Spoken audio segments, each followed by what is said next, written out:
we are the stupidest, most random people. Right now, all I feel like doing is going, Hoop Tower, we're coming in. That's breaker. Sooshi Mango! Comedy is about taking anything and pulling it apart and exaggerating or manipulating, whatever, just really blowing something out of proportion. What percentage of people do you think would go into work for the job that they're working if they had the choice? Biggest asset in life is your mindset, right? Absolutely. Yeah, man. You will only grow to as big as your mind allows. You've got to have some sort of plan and some sort of steps. But if you put too much in cement, you're sometimes selling yourself short. No matter how many people come up to you and stop you in the street and say how amazing you are, I still think, we do a good job, but I still think we've got a lot more to do. Quick one before we jump into this podcast. Do me a solid favour, hit that like button, hit subscribe, and drop a comment below this video. If you're looking to remove images, videos, search results, or fake accounts online, go to contentremoval.com, but don't take my word for it. Here's some music. Frank, you're a fucking legend. I just saw this. Layla also thinks you're a legend, which in my mind means you're... which means you're a double legend in my mind. If you get my wife to think you're a legend, then you're extra cool in my mind. Dude, thank you so much, genuinely. That was such a pain.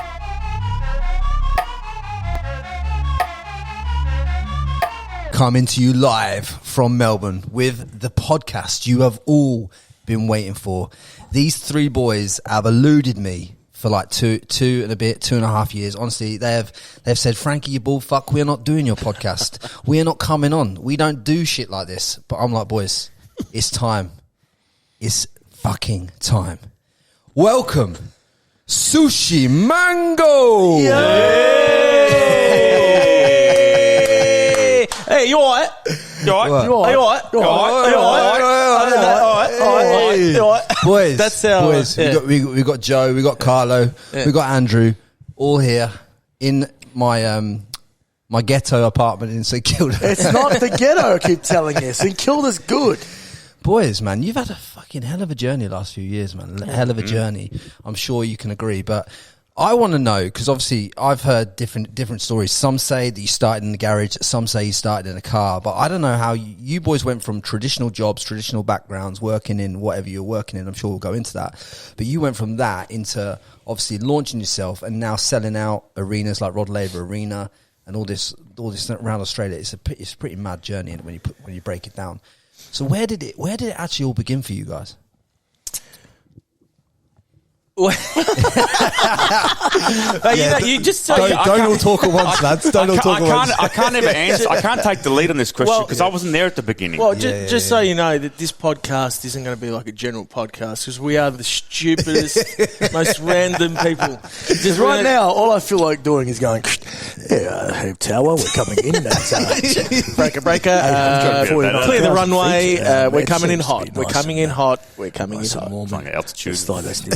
Why is it that every time when a captain speaks to you over the loudspeaker, why is it always like that? Ladies and gentlemen, that's what's going on, and everything is going to be right. And there's a little bit of a breeze here on the side, and coming on the side here, and we should be coming in about 5:30. Do you reckon it's great? Do you reckon it's an actual noise, or do they actually go? Or is it a real noise that the thing makes? Do you ever think that you know that noise? Mumbling. You know that noise that boom that comes on a plane. Yeah. It sounds like the Home Alone. Home Alone. Anyone listening? Where's my camera? Ding. This one? Ding. If you listen to the ding, it's a note from the Home Alone. It is. One of all the rest of them. Yes. What was the question? Yeah.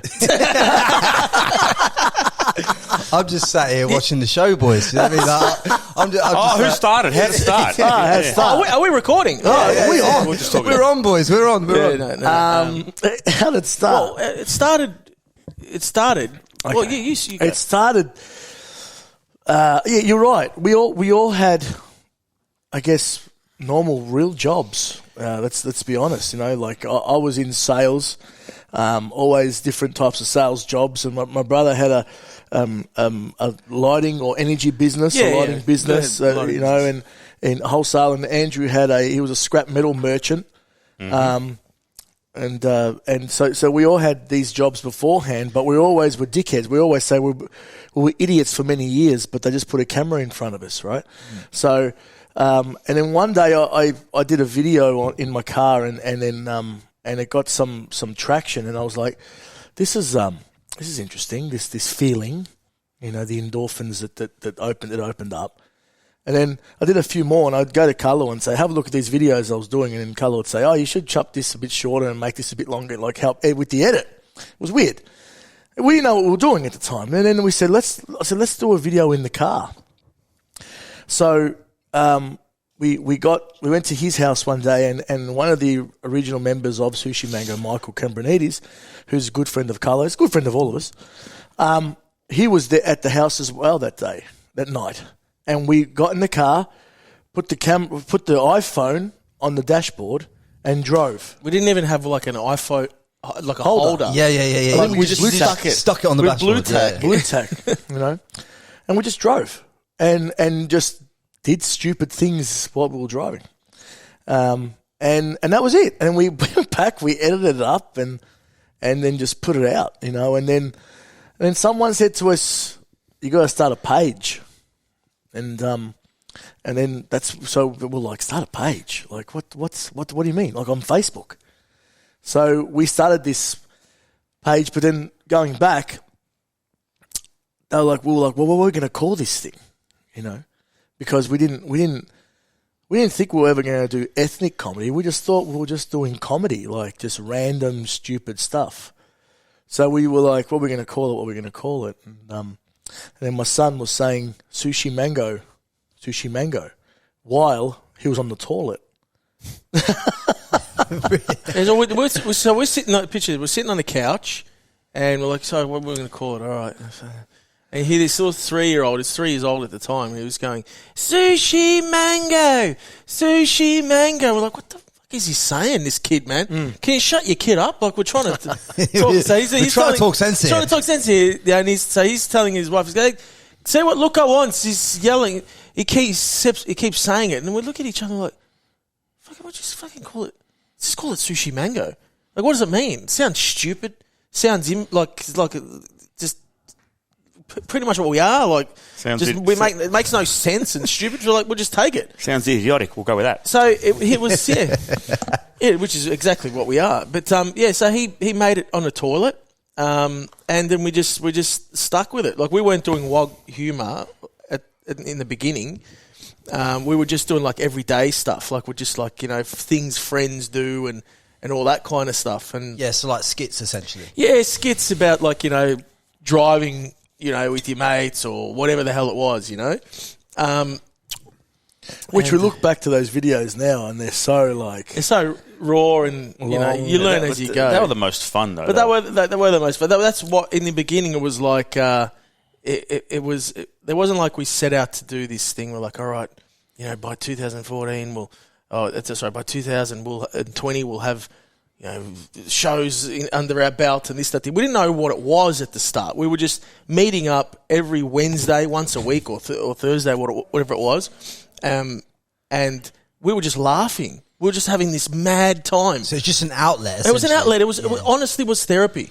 It was like, we all had our own shit going on, and every Wednesday we'd meet up and we'd record, and we would just piss ourselves. We'd watch it back and just laugh. Go, look at what your face does here, or he tripped over, or he did this and he did that. We got addicted to the camaraderie, the mateship and the laughs that we had. We didn't know that we had this thing that was that like people were seeing a chemistry between us, and they were seeing something. Like, we didn't really know it yet. We were just putting it out there, and people were starting to slowly sort of come along until we did this Italians versus Greeks video, and then it went. And is that the point where you went kind of proper popped off viral?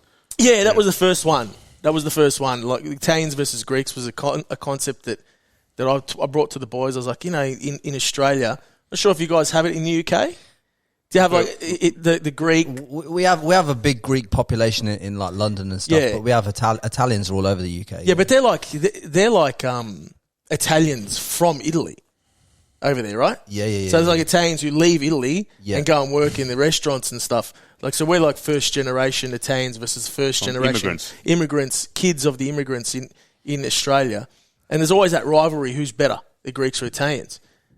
growing up, I had all my mates. Well, a lot of my mates are Greeks, a lot of my mates are Italians, and we'd always say, "No, Italians are the best. No, Greeks are the best. You guys can't cook. You guys can't this, whatever." So I was like, "Why don't we play on that?" And we did that. We dressed up as the Italians and the Greeks, and just like that whole banter thing versus each other thing, and it just hit a nerve, and it just sort of skyrocketed. It was kind of weird because we'd done a number of skits before that, and they got some traction. But you found that your following was predominantly, George Cabronitis or whatever it is, and it's like you could tell it was an ethnic following. Yeah. So we kind of went, well, if they we can't run away from what you are, and clearly they like what we do. So if they want, if WOG's what they want, WOG's what they're going to get. And we just went with this idea for one vid, and it blew up, and then we did a second and third, and a little bit later on we created the dad's characters, maybe 6 months later, and bang, here it just took off, you know. It's interesting that you say you boys have all you found all this organically, right? But there's a lot of people out there telling a lot of youngsters, a lot of people that are like in their 20s to 30s that are trying to find something to do in life. They're telling them out there that they've got to go find their purpose and this, that, and the other. What would your advice be then, as you three have kind of fell into all this? What would your advice be in order to allow them to fall into what they should be doing? Just 2 heaps of cocaine. And drink until you fall into something. Yes. You know what I mean? We don't condone cocaine. We don't. No. On the weekends only. No, kid. No, but look, the thing is, we didn't know it, right? But when we were doing it, it felt good. It felt like you could feel like after a while, you're like, this is my purpose. So if it feels good, it feels natural, it feels like you love doing it. I know it's pretty cliche, but if you love doing it and it feels good and it feels natural and it feels like you'll find a way to monetize. You'll find a way. Like it'll come. All these doors started opening. Like the following got bigger, and then people were asking us, "Oh, can you come and do an appearance, or can you promote this, or can you do this?" And then we're like, "Okay." We got to a point where we had a big enough following to do shows, and then it was like a big enough following to do this, and then there's arenas, and now there's talks of like movies. If it feels right, just continue to do it. If you love it and you feel like you love it, then stick with it. It's cliche, I know, but it's true. But it's true, and we didn't know that. We're a product of that, because we didn't actually know at the time that it was our purpose, and this is our purpose in life. Our purpose is to make people laugh, whether you like it or not. You got to get up in the morning, and you got to make people. You got to make people feel good. That's our purpose. That's what we're here for. Yeah, and we found that by chance. Well, yeah, absolutely. And I think that I heard this saying that success is a result of doing something great. So whatever you're doing, people are noticing, that's probably what you should be doing more of. So whatever you're good at, do it. And surround yourself with good people or a good team or a good network of people, and continue to do what other people are reacting to. And you're going to find success. It doesn't matter whether it's boxing, whether it's you're good at IT, you're good at comedy, you're good at whatever. If you're good at carpentry, do that. You know, that's your calling. You'd be good at making buttons, or love making buttons. Yeah. If you just continue to walk the line of making buttons, think doors will open. As long as you love doing it. It's right. You know? Because I think from what I've seen with this podcast and how this podcast has evolved over time, because people can see that I love it and feel that I love it, and because obviously they can hear that the guests that I'm bringing on love what they do, I think that's why it's gone the way it's gone, and that's why it's blown up the way it has, because they can feel that energy in it. I think whatever you do in life has to have that energy in it. Well, otherwise you're a bit soul destroyed. I know, obviously, while all this was going on in the early days, you obviously had a fabrication. Was it a fabrication business? I know. I had a scrap metal merchant, so we dealt with recycling metals. So when obviously you're in that recycling metal business, you're not that you probably knew at the time, even though you're making probably tons of cash out recycling metal. You're probably not exactly lit up doing that, right? Oh no, it's really strange. I mean, there were moments throughout. I mean, I did that for nearly 20 years, so there was moments where I thought this was my calling. When you're successful at what you do, and you're making plenty of money, and you're okay with where you're at, but I kind of thought at times it was, but deep inside, I kind of thought there was another calling, there was something else that I should be doing. I didn't know what the hell it was, but I always felt a little emptiness. I've got to be honest. Yeah. Do you think then, guys, that you'll always feel a little bit empty then, unless you go out and truly find what you're meant to be doing? Well, that's a tough question because, like, some people don't have the luxury or the well, I don't want to say the ability, but some people are in situations which they're very hard to say, I don't want to go and be an accountant anymore. I want to go and be a singer, or I want to go and be a comedian, or I want to go and be a button manufacturer, like, because they might have families, right, commitments, mortgages, this, that, the other, which unfortunately they're, the burden of that won't allow them to probably be or do or what they would love to do. So, but what I found, or what I would say is, if you are that person or you are in that position, try and get on a weekend, do something that makes you happy, so you get a little bit of. Because I know for myself, I've always wanted to be in an entertainment world, always. So for me, I was working a 9-to-5er in sales or whatever it was that I was doing for many years, but I had my release on a weekend where I would sing in a wedding band or MC a wedding, but I was with a band type of. So I had my little injection of what I wanted to do for many years, So that allowed me to be able to, sort of have a little bit, because at one stage I was like, well, this is it. I always thought there was going to be something more. There was always like, there's got to be something more. I remember saying to Andrew one day when I was I never forgot it, at his house, I was working for the Yellow Pages at the time, and I was like, is this it? It's got to be something more. I know that there's something more for me. I know that there's something. Don't know what it is, but I know that there's something. It's 13 years ago, man, you said that to me. Yeah. It was when your son was born. Son was born, yeah. And and that is obviously a pivotal point in your life when your son's born, right? And that is a point when you reflect back on your life because you're seeing someone else come into the world, right? Yeah. So absolutely. I suppose you were thinking at the time as well. So what were you thinking? Like, no. Listen, when you have a kid, things kind of change. Like what Joe said, you got greater flexibility and possibilities to explore things when you have less responsibility. So when you've got a business, a family, a kid, sometimes you can't just. You can't just, like Joe said, I'm just going to go do this. You've got responsibilities you need to take care of. So at the time, when I had my first kid, all I was thinking about was providing for my family. I thought I'd found my calling to some degree. But he said to me on that night, on the couch, is this it? Like, Ange, I feel like, is this it? Like, is this the best it's going to get? And I remember, we'd see each other probably 2 or 3 times a year at that point. We were close. We were very young. We were close. Also with Carlo too, very close. But then, I went off and we kind of did different things. So I wouldn't see him very often. So he left, and I thought I kind of felt this sadness for him because he wasn't happy. I thought I've got my family. I felt okay, but it never left me. And then when we came back together, maybe 6 years ago or something like that, I remember telling him that story when we started kicking off.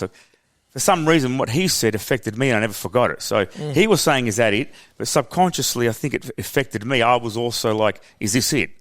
So it's kind of a weird but thing, In saying all that, what I just said as well, and what he said, is that if you really want to do something, we had, I can speak on my own behalf. I had the mortgage and the kid and everything as well while we were doing this. But we were burning the midnight oil. We would burn the candle at both ends. We were all working our jobs, and then go and shoot a video and edit it until 2-3 in the morning and release it. Yeah. And nothing would burn you more when someone would write in the comments, "Oh, you guys have got too much time on your hands." Yeah. Remember that? When you're first starting out, and they would see these videos, and they're like, "Oh, or it might be a family member or a friend, or go, what are you guys doing? Like, why are you guys doing this thing? Like, you guys got so much. You guys have a lot of time. We were working, man. We're working double. So, so I was just going to say back to the answer to that question where you said, you think people miserable if they're not doing something that they love? The real answer is yes. That's the real answer. I think that a lot of people are, and a lot of people feel like they can't because they're trapped by everyday rubble, you know what I mean? But the message, I guess, is, you had 3 guys who had completely different jobs or paths who created something because we just kept putting one foot in front of the other. And it was really small in the beginning. And then those steps kept getting bigger. And then they kept getting bigger. But we kept walking the line. We just kept doing it and doing it and doing it. And the snowball got bigger and bigger and bigger until the point where he didn't have to go to the LA Pages anymore. And we said, okay, get out of that job. He was the first one out. And he was like, and he was, full-time into sushi. I still had my business. I had a business partner. I still own part of that business. I still own part of that business. I'm not working it anymore. I was the last one to get out.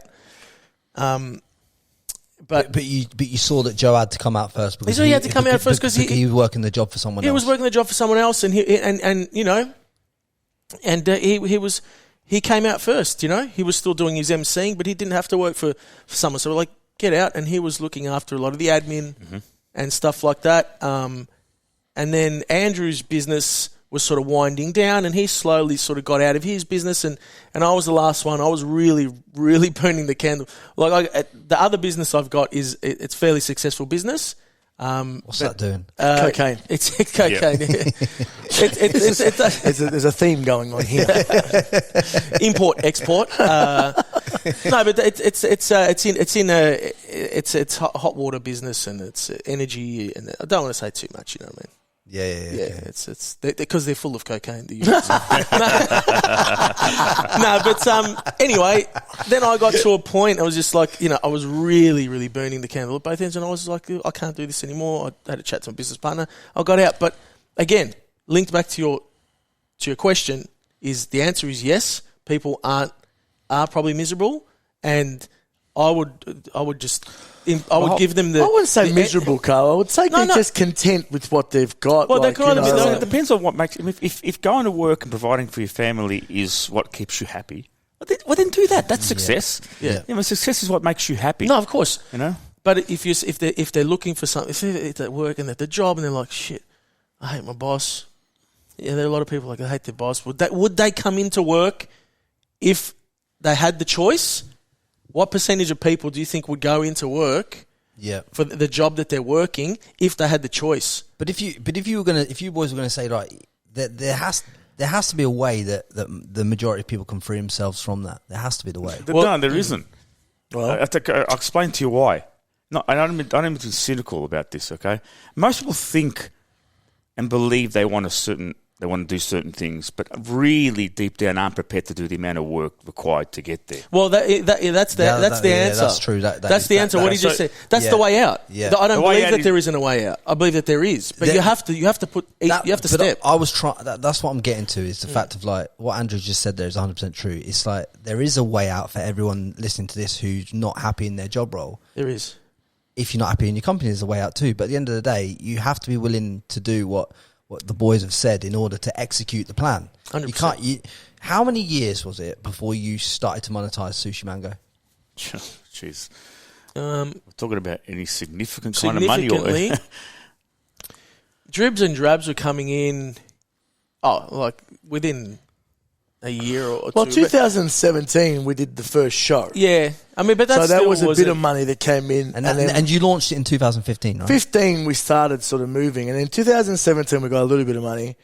2018 we were getting little bits of 2019 was proper. 2018 was like we were getting little ads and this and another movie. So essentially, like the tail end of the third and start the fourth year is when you could probably step out of your job role. And 2017 I got out. I could have stepped out, but I had a different situation. Yeah, I had a business. I had a different. It's not like I could say, "All right, man, see you later, I'm out." Like I had an obligation, and I had an agreement. I was a business partner. I couldn't just say, "Oh, mate, see you." I had commitments. So we're actually very lucky that his business partner was a very understanding guy. Yeah, absolute legend of a guy. Like really lucky because he had sometimes, especially on a tour, he'd have to be pulled out of work for 2 months, 3 months, but go in for 2 days and then we're on the road. Yeah, those first couple of tours were tough. We used to go out everyone was in the same boat. Just to go out and do the Thursday, Friday, Saturday, Sunday. First flight back on Monday, straight back to work, jump in the truck and off you go. And you're doing 2 jobs, a stage on the weekend and then go back to your normal job. So what made you think of going on the tours then after you found some success on social media? Well, we always thought we wanted to do our own show. And then Nick Giannopoulos, whoever's playing at home, is done a movie called The Wog Boy, was in Acropolis now, was a very successful comedian or ethnic comedian here in Australia. He's the one that turned the word wog, because the word wog here in Australia is referred to ethnics. It's not the same as Greeks and Italians, right? You know, I mean, wog over in the UK is completely, you can't say that. It's completely different. You know? So it's completely different. So, and what Nick did back in the day was him and a couple other people, they did a stage show. And instead of people calling you a wog back, in the 70s, and it was like, you wog, where then people will then sort of turn it around and sort of, we call ourselves wogs. It's kind of like the N word, right? Yeah. But, so it's like, we're going to take it back and we're going to take ownership of it, and you can't, kind of disarm them in that way. But he was successful. So he was successful, and he approached us to do a show. Yeah. So we did. So he had seen your content. He'd seen our content and approached us, and basically I caught up had a coffee with him, and I thought this coffee was just going to be, we're going to have a coffee and we're going to do a video together. Instead, he asked us to be in a stage show with him. So we'd never been on stage before. I mean, I'd done stage because I'd sang in a band for a million years, but I never did comedy on stage before. And that's a and the guys had never had any on stage at all. And our first show was to 850 people, sold out at the Athenaeum Theatre, and we sold out nearly all the shows we did. And we were, we were green, man. We were just wet behind the ears. Got thrown in, had a month maybe worth of rehearsals, and then just used the talent and the ability that the guys had. And so I always had a lot of respect for these two, because like I said, not that I was experienced, but I'd been rehearsing for it for 15 years, singing in a wedding and singing in front of people and being in front of people. Well, these guys had it, man. They went in front of 850 people and smashed it. We did a 2-hour show, bang. It's weird, though. It was kind of like one of those things that I felt like I belong on there. It's like that's another... you had to step into it as soon as you felt that energy. Obviously, when you get on stage and you feel like you belong there, you just find your rhythm, don't you? It's just... It's a weird place for me. Like, every time I go out there, it's like... and I could say... I could probably talk the same about the boys as well. It's like... I don't know. It's like I've got this ownership over the stage, and I can. Presence. Everyone's looking at me, and I can control your emotions with what I'm about to do, and I've got a sense of real power, man, over it. Like it's like shit. I can make you laugh. Watch this. But what I'm going to say is about to make you laugh, and it makes me feel really, really. I feel like I belong there. Ever since I was a kid, I used to love doing the talk. You remember when you were grade 2 and you had to do a talk? Yeah. I used to nail them. I used to get up there and I'd get 10 out of 10 all the time. It was any stage I went on, I was always, if there was people watching me, there's no problem. I was real comfortable with it. It's the pre-stage thing is a little bit like, but when you get on there, it's like, let's do it. Kind of lock in. Not for me. Is it same? Was it the same for you? No, not the first time. Not for a long time. We did about 70 shows, 77 odd shows, where I still wasn't quite comfortable with being on stage. But 77 shows and you weren't comfortable? Yeah, we did 2 seasons with Nick, and it was only towards the end of the last season where I started to get comfortable up there. It's a sink or swim situation. You're up there. You got to do your job. You can't let the other members up there down. So you get through the job. Yeah, but for me, it was more like go on autopilot. No one was in the room, just these guys. I wouldn't see no one. I'd pick a spot out in the crowd and I'd look at that the whole time, It took a long time to feel comfortable. In 2019, that's when I found my stride, where it was just us and we're doing... We wrote the show, we created the show. It was the most nervous going out for the first time, because the first time it was our show and we couldn't say, someone else did this, was all on us. And that was nerve-wracking, but the moment we stepped out and we all kind of really clicked on that in that 2019 show, and then it was like, I could do this anywhere now. You know, it took a bit longer, for me than the others. And how do you boys go about obviously controlling your IP and all that stuff that you create? 'Cause obviously, when you create a show and you're going under someone else's banner, do they have ownership of that show, or do you have full rights to the show and then you can do all that, or how does it work with all that stuff? Well, yeah, with the 2 seasons we did with Nick, we did Wogs at Work, and then the following year we did Star Wogs. Star Wars. Yeah, he owns that. Yeah. But in the first show we didn't write anything. Nick wrote the show, but used like catchphrases of ours that we'd used in our videos and stuff like that. So yeah, he owns it. But in the second show, he said, "Listen, I want you guys to write your own stuff," and we're like, "Beautiful! This is our chance to really test what we've wanted to do," and we wrote our own stuff. And he said, basically, you know, that's whatever you write is yours. You know, you write it. It's yours. So we had an agreement there. Third show is we did on our own, which was 50 Shades of Ethnic, and that was it. And that was 2019. And we obviously wrote that, put it all together, and that was a big stepping point for us. You know, look, you didn't get sued by 50 Shades then. No. I hope they don't see this, but no, that was a big stepping stone for us. And it's always. We're the most nervous, I can speak for all of us, before we go into that first show. Because it's all new material. It's new material. We don't typically, like, stand-ups will go out and test their material in small spaces. Yep. We typically don't do that. Well, we can't. We can't because our shows. So you couldn't go to a stand-up comedy club and just have a little bit of a There's rap. too many props. There's too many. It's prompts. it's different. It's a production. It's like a play. Could you test it in front of get all your families in? That's pretty much but a whole stadium anyway. That's how you shoot. They tell you. The rule number 1: don't ever. You never perform to family, man. Perform to family and friends.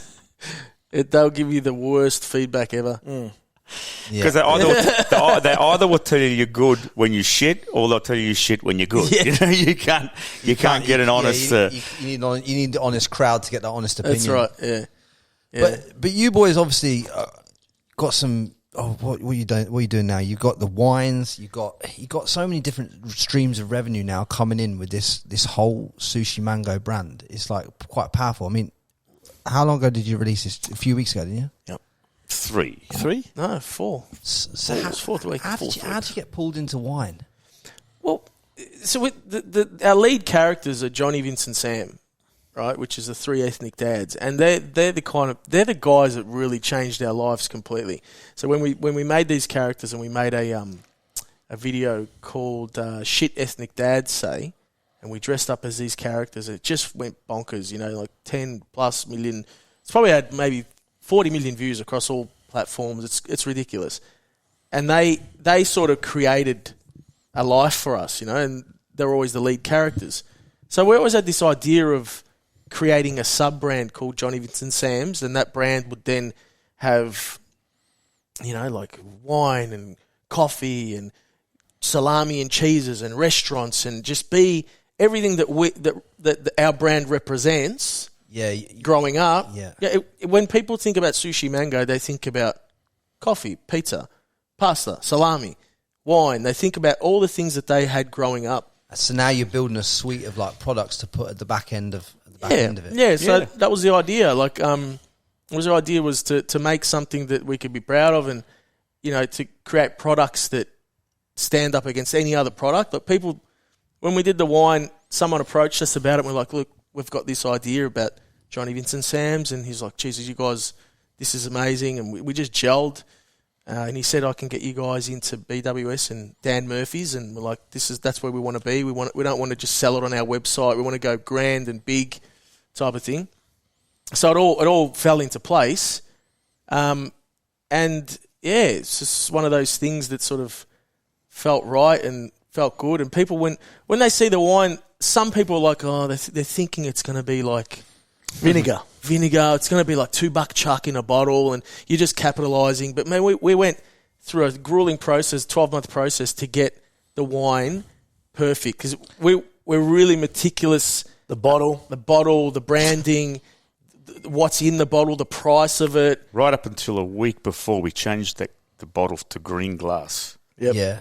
Like it was supposed to be a white. Supposed to be clear. I mean, we were really particular. in a lot of things. And tastes good, cheap, and easy to drink. And they're the three things. We didn't want it pretentious.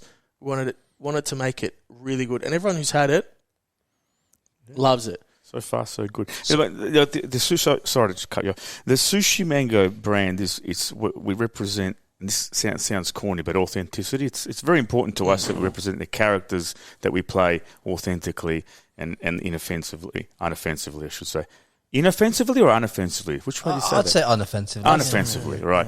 And anything we put our name to has to also represent authenticity. I think that's what Carlo was 100%. saying. Because you modelled those three ethnic dads on your dads, right? They're on dads, uncles. Yeah, all mixed into one bag and then strung into a character. Yeah. So I mean, look, yes, you're right, but sometimes it's over. Like it's over-exaggerated. They're hyper. They're hyper characters. You know what I characters. mean? So it's funny when someone says, "Oh, my dad never did that," like as if there's something stupid that one of our dads would have done. But no, that's just the hyper comedy of the character. But there are some things that these characters do that every ethnic dad has done. You know what I mean? Like there will be not only water in the concrete. There's a kitchen in the garage. Where the mums would cook in the garage so they don't smell out the house. Leave a little message when they've arrived to your house, like a little piece of trees or something like that, right?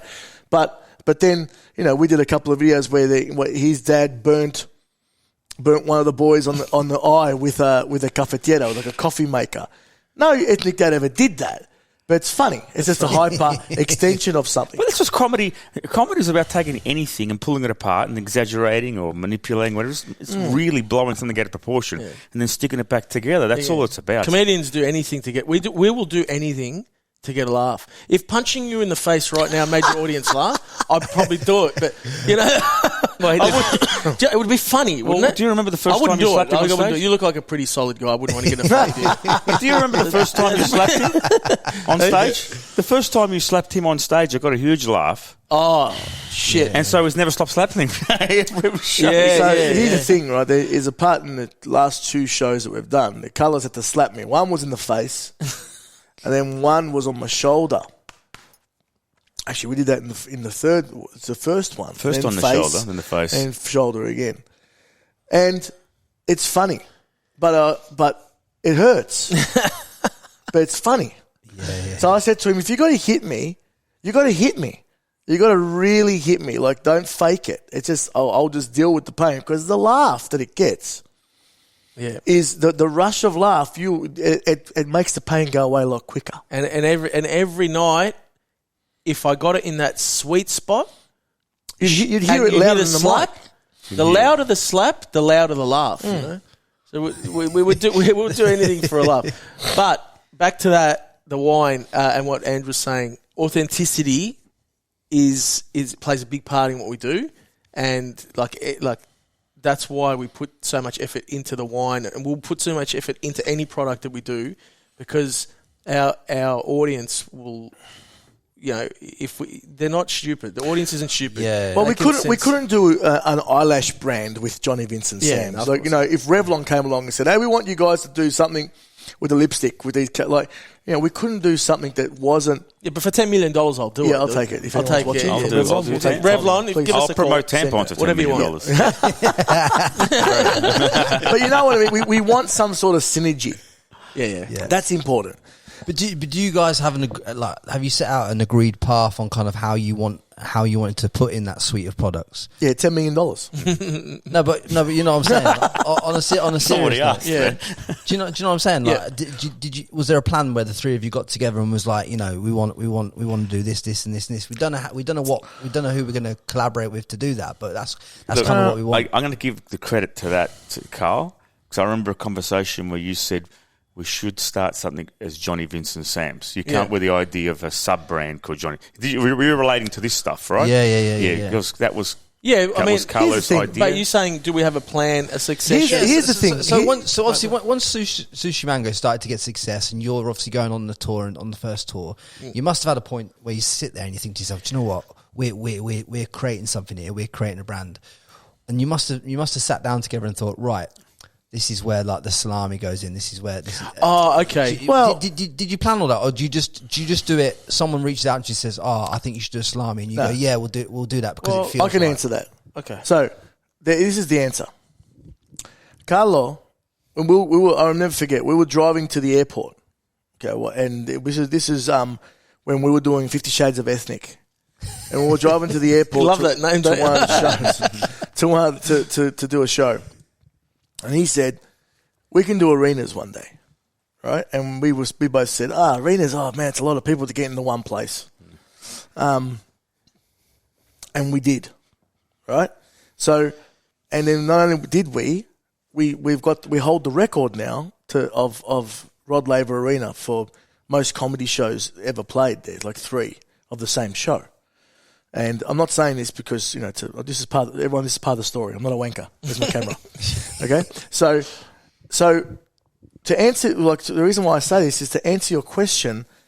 We thought, hey, we could probably do some products here. Now, we didn't sit down and go, we can do salami, we can do this, that, the other. We sat together and we thought, let's not shoot ourselves in the foot or cut ourselves off at the knees. You know what I mean? Like, anything is possible now with this.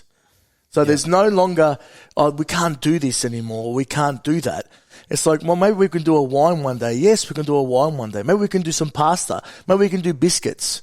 Maybe we can do a sauce. Again, as long as it's parallel to our universe, it can be done. Yeah. So from that day in the car where and then after we achieved with the arenas and all that sort of stuff, it's like anything is possible now because there's no longer, oh no, we can't do that. Because as soon as you sort of say you can't do that, or I feel you got to have some sort of plan and some sort of steps. But if you put too much in cement, you're sometimes selling yourself short. Yeah. Right? You're going, okay, well, by 2027, we're going to play at the at Madison Square Garden. Well, why can't we do it in 2025?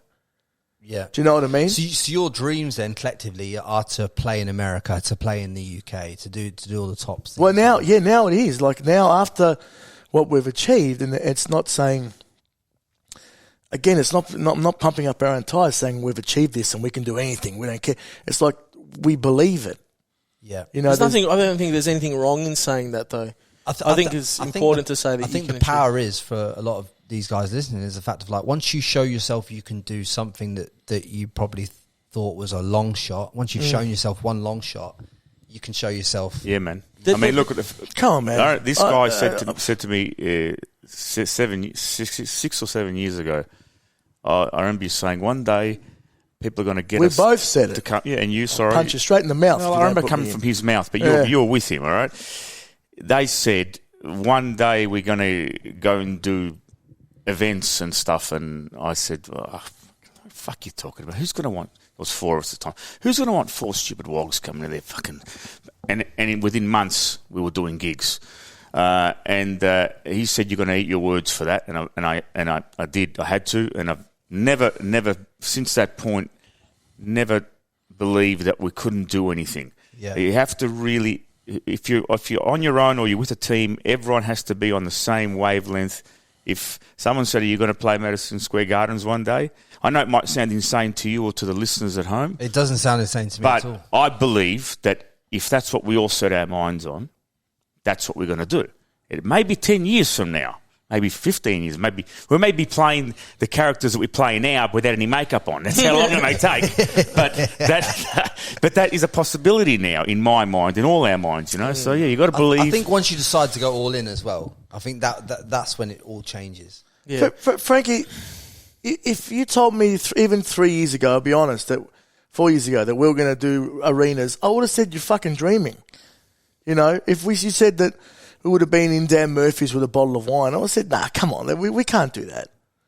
Do you know what I mean? Like, because you I don't know if it's the way you're brought up or just the society or whatever it is, it just sort of thinks, no, that's too big. Well, I think you're instilled from your parents some limiting beliefs. 100%, yeah. And I think it's your job when you get into your 20s to kind of address all your shadows that you have, because like at the end of the day, like on a serious note, you boys have probably had to address a lot of shadows from an ethnic childhood. Absolutely. And to break through to be able to do what you do. Because a lot of ethnic kids, from the ethnic kids that I know, are like, they have to be a lawyer, they have to be a doctor, they have to be a dentist, they have to do something like that, or they have to have a business, or, you know, there's a lot of pressure on go get a job, or, you know, like my mum, right? She's the nicest lady ever, but my mum's not really a dreamer. Like, my mum's not like, she clips your wings kind of thing. no, my mum's like, you know, come on. Oh, come on. You don't need that. No, Like, even now with the success, she's a bit like, she's so proud, but she's almost a little bit, I'm like, son, like, it's people come up to Uncomfortable her. about She's a it. bit uncomfortable about it, you know, my mum, you know, she's a bit, my dad, on the other hand, was different. My dad was like, you know, if you how many arenas you done? We did 3 in a row. We should have did 5. Should have done 5. I can tell you a story about the dad, though. Where that story is that when we did the 50 Shades of Ethnic, I went to his house, and my dad's passed away now. And then he said, I went and sat with him one day, and he was pretty sick. It was towards the end. And I said to him, oh, we've just sold, 8 shows in Melbourne, sold out 8 shows in Melbourne. And he's like, 8? Oh, it's all right. Because why don't you do more? And I was like, what do you mean? We just did 8. Like, we've sold out 8 shows. Like, we've never, it's by ourselves. It's just us. We're just 8. Yeah, all right, but you could do more. He goes, yeah. He's like, well, okay. What about the other ones now? And I went, all right, all right. Anyway, Papa, I said, all right, no worries, but I'll hang up. I'll leave. I get in the car. I call my brother. I go, no, fuck, man. I went top of Papa, because we call him Dad Papa. Top of Papa, we did 8 shows. And he's like, oh, yeah, that's all right. Well, you can do more. And I go, fuck, man, no wonder we're so fucked in the head. And then I said to him, well, maybe we should put more. Yeah. do more. And we did. And we ended up doing like we 14 or 16, whatever it was, shows, So he's right. So even at his end, like even towards his end, he was still pushing you in the right way. Pushing us in the right way, but in the WOG negative mentality. Yeah. But Positively negative. Yes. yeah. That's the way you're pushed. The good thing about today's day and age is, like what you said before about addressing Your shadows. is so important. It's about identifying it, what your limiting belief is. That's just, there's a lot of stuff out there. The good thing, there's a lot of material out there about manifestation and believing and thinking and feeling and all that kind of stuff. And I'm big on that stuff, like that whole zoning in and thinking and feeling it, manifesting. There's a lot of stuff that can actually help people out there with limiting beliefs and with like you said, if you've got parents that just think, oh no, you just go and work at the bank, and that's what we are. We're bank workers, and that gets in your head from at the ages of 0 to 6 are the ages where your mind's most affected. Yeah. And that can be pretty daunting to get out of that, but anything before 8 years old is something that you're gonna subconsciously in your mind have there stored unless you break that pattern. Yeah, man. Yeah. So if you're conditioned in a certain way or have certain habits, that's why you see kids that are just fed loads of food and have an unhealthy lifestyle go on to be fat adults, don't they? Not because they want to be fat, it's just because that's how they've been conditioned. That's what it is. Yeah. If you get conditioned that way, you're fucked. And back again to what you said about people being miserable. I don't want to say that I want to be as helpful as I can without being a wanker about it. But if you want to do something, and then you got to really work on your mind. You got to really work on fixing the limiting beliefs. It's your biggest asset, isn't it? Hey, Your biggest asset in life is your mindset, right? Absolutely, yeah, man. Because when if you will only grow to as big as your mind allows. Yep. Exactly right. And even if, going back to what you're saying, breaking those limitations, it's not a question of just saying, I'm going to work on it and then I'm going to break it and it's never going to be there again. It's always there. You got to continue. It's like anything. You go to the gym every day. You got to continue these thoughts in your mind every day that you got to identify that if I'm falling back into that sort of pattern of behaviour, you got to identify, go, right, I'm going back there again, right, where I've got to go back to the beginning. And address those issues. And you got to. It takes a lot of work to break any habit, But even once you've broken it, the habit's still, it's lurking. It's just here. It's like smoking. Yeah. It's like you give up smoking. I haven't smoked for 13 years. Now and again, for no apparent reason, I get a craving for a cigarette. And a really heavy craving. I'm like, what the why? I don't know. So I might have seen someone else smoke, and all of a sudden I want to smoke. And I've got to go back to the base. No, get it out of here. You don't want to smoke. You don't want to smoke. Well, get through that half an hour, and then it's gone for another 3 months, you know? But other than cocaine, what are the biggest habits you three have broken? The biggest habits? Yeah, the biggest habits, yeah. That was my biggest habit. Just Because I had limiting beliefs, and I didn't know how to crack through to money. I didn't know how to crack through to being a business owner or being a successful comedian. I had to. Yeah, that was. So, what was it about the psychology of money that you struggled with? Well, that's a good. Well, how to get it. Was there lack of money then in your childhood? Not lack of money. We were sort of middle class. You know, we were sort of middle class. It's not like that we didn't. But I think on one end I had one person who was really proud and really, a striver. And then on the other end I had mum and dad. She was a bit more of a nester, and she was a bit more, no, just settle down. I think it crept in my head, and I identified that I need to create my own mental space. I need to be my own person. I need to be in charge of my own thoughts, and I need to break. I'm not. What do you call it? I'm not identified by. Yeah, I don't identify as middle class, so I won't take on your beliefs. Yeah, I need to realize, as hard as it was, I was like, okay, well, I need to crack through. I need to really work on my mind, and a lot of it was about, in the end, saying not how I'm going to get the money. I already got the money. Yeah. It's already there. Yeah. And I believe I can feel it. It's there. And that's the hardest part about, I think, like if people are stuck in a rut and they're stuck in a job that they don't like, it's like, how am I going to get there? How am I going to get... And that creates negativity in their head. It's like, fuck, I can't get there, man. I'm stuck in this job and I just can't. If you just think, I'm going to get there, and you do something, one or two things every day, continually, I'm there, I've got it. It's there. It's already there. You keep doing it and doing it and doing it. You know what? You're going to end up in that place, and then you look back and go, how the fuck did I get here? Yeah.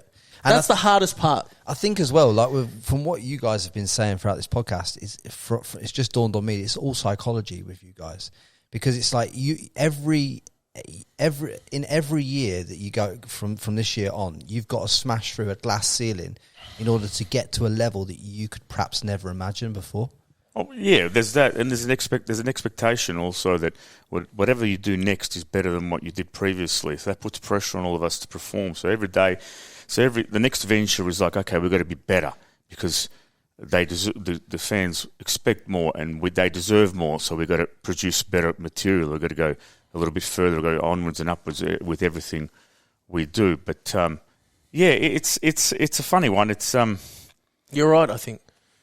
Yeah, you're right. It's consistently breaking through that next barrier of belief and smashing through, through that window and climbing and breaking through another layer of mental belief and belief in yourself. And I tell anyone who asks me, how the hell do you do it? I said, well, if I can do it, anyone can do it. Because I was a truck driver. I drove truck. I mean, a glorified truck driver. I had my own business, but essentially, I was just a truck driver and a very introverted person.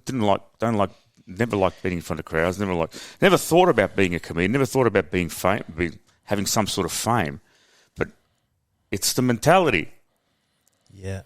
Once you break through that, it's like, well, I always thought that I belonged in that. That was my area. This is what I'm really good at. So I never even contemplated what else I could be good at. That's what I did. This is my business. I'm a scrap metal merchant. That's all. I never even contemplated being anything else. And then these guys came along and made me believe that there was something else. And then I started believing there was something else. And then it all happened. It's all about believing.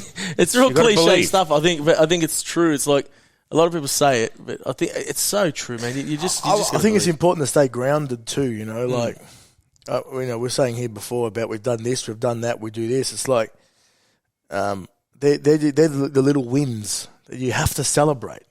You know, I was talking to this guy in the gym the other day, and because as you can tell, I go to the gym a lot.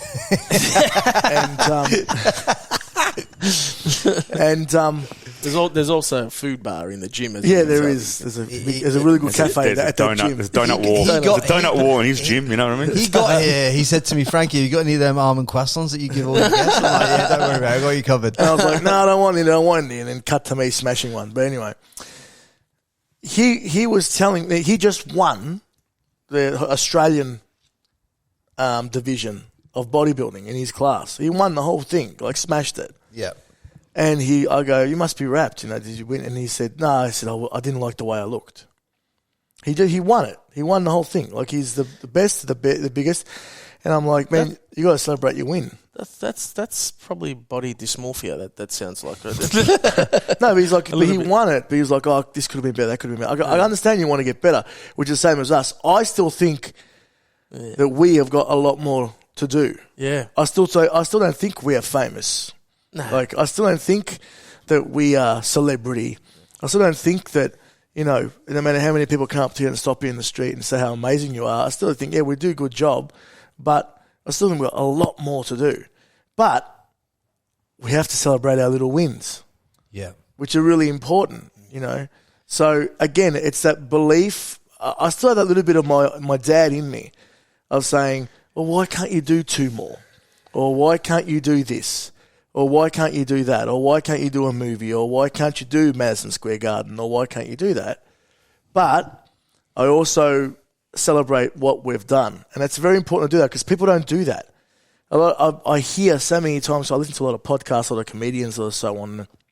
And, you know, someone asked this comedian, Sebastian Maniscalco, oh, how was it when you sold out 4 Madison Square? Fucked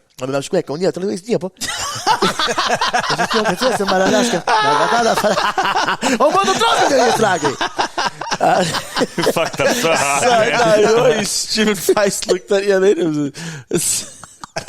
So, he sold out 4 Madison Square Gardens. And they asked him, he's got me going now. And they asked him, how was it? Why'd you get Russian? Because I said Russian.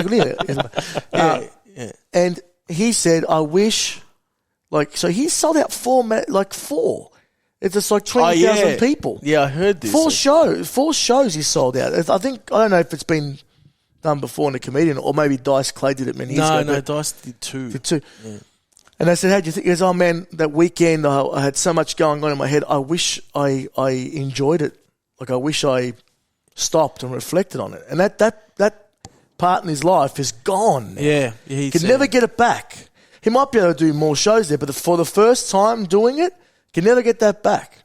You know, so I made sure that when we did our shows, that I'd even say to the guy, come on, just enjoy this, suck it all in. Because there was shit going on before that first show. There was no... That's what I told him, man. You know, there was no... The stuff wasn't ready. Our costume was all over the place, so we had to go, let's do it ourselves. Come on, work. It's very easy to get lost in it. I was like, just enjoy this. Like, enjoy this moment. Enjoy what we're doing. Because... we might be able to do it again in the future, but this is the first time we've ever done it. Yeah, and you never get that. Never get that. Never get that first time back. No. And it's over so quick. It's over so quickly. 2 hour show. It feels like 20 minutes for us. You up just there. want to stay there. I just want to stay up there on stage forever, man. Because they're people laughing, and there's nothing better than when people laugh at you. Know, when you're laughing, you hit a joke. And the room laughs at you. Yeah, that feeling. It's a good feeling, man. It just lights you up, doesn't it? It lights you up, man. And you want to stay there forever. And literally, you blink, and it's like, goodbye, guys. Thanks, we love you all. And you're off the stage. But this is why gratitude's so important. Because if you don't come back to gratitude and be grateful for what you have in this moment, and kind of like see your life what it is. I mean, if you're living in Australia right now, you've probably got it pretty good. Yeah, To be honest, in terms of absolutely. the world. Yeah, even through the whole, yes and no, but the whole pandemic thing, like there's countries out there that, you know, didn't have JobKeeper and all that kind of stuff. We got that. We got locked down severely, which you boys did, yeah. We got locked down severely, which turned people crazy. Your videos through that were brilliant. Yeah. It did provide a lot of content for us, you know. You two both went ham on that, and I saw you do some on that as well. Yeah, people would come up still today and come up to me and say, "Thank you for getting me out of lockdown, or getting me through lockdown." And I say, "Thank you for getting me through lockdown." Yeah, it's crazy, because it's if we weren't doing these videos, we'd have nothing to do. Yeah. So we were doing the videos, they were enjoying them, but then while for them enjoying them, we're like, okay, let's do another one. It's really, it's really crazy. And they gave you so Two-way much street. They gave you so much. They gave us so much content. It was so stupid. There was so much stupid shit floating around. Because Melbourne was the most lockdown city in the world. Yeah, in the world, in the whole world. We got I remember the day we did it. I did a celebration video. I had a wine in my hand. I was like, so I'm celebrating. There's 258 days in lockdown, and like every day was something new. It was like you're giving us this material on a platter. What was the growth like? Because obviously you weren't doing anything else other than making content, were you? Yeah, that's it. Oh, the growth was good in that time. I mean, but it's sort of, I think, this is my opinion. I don't know if it's the boys' opinion, but it moved us from these guys that just dress up. Oh no, actually, they're actually funny outside of the costume. Yeah. Because obviously, I don't know when we started speaking, Joe, but it was toward probably around the start of lockdown. Yeah. Because you did something about the different. I think it was the mask on, mask off. Mask on, mask off. Yeah. And then that's when you slid into my DMs. I did. I said, hey, big sexy. Hey, big sexy. And I said, do you want a donut? I said, do you want a ball donut? at the gym. But no, I'll slide in. Yeah, that was. I think it was around that time. You want a bald donut? What the fuck's that mean, man? Shut a bald donut. That's what the fuck does Sooshi Mango mean? We're still trying to work it out. That's my new stage name, Bald Donut. I just found it. I just found it. It's a Krispy Kreme. Yeah. But yeah, that was around that time. So it's sort of switched. It's brought a new audience, but then it's now like a broad audience. A broader audience, and now they love the costume stuff. That's what I think they did. It's like it introduced them to the costume stuff. It's like I think they'd get to their phone and they go, they do this WOG stuff as well, or this costume stuff as well. Because there is two sides of it.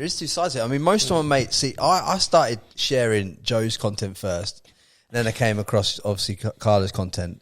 And then obviously I saw you in it, but I didn't realise how you were in it at the time because I just thought, I just didn't put it all together. But my mates in England like you for your own selves. They don't know you as the ethnic. One, you know what I mean? Like you're known more in England for you just yourself. Sure. Just for Joe. Just for Carlo. Do you know what I mean? Just for Andrew. You're not really known on that side of the world. Yeah.